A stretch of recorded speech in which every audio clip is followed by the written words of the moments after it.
G'day, here's quite a large deal of small pieces of seam opal from Lightning Ridge, rules in millimetres. I won't move the stone in relation to each other, I'll just zoom in. Okay, I've zoomed in.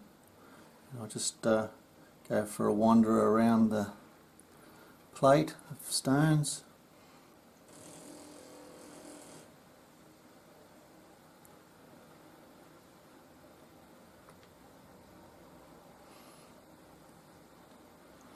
Haven't moved the rule or the stones yet.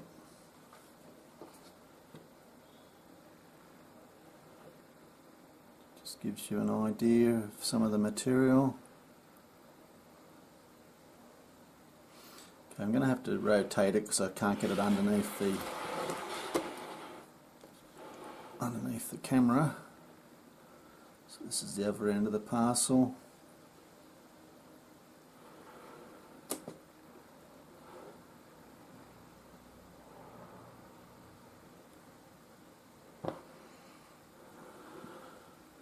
And here's what's underneath the rule.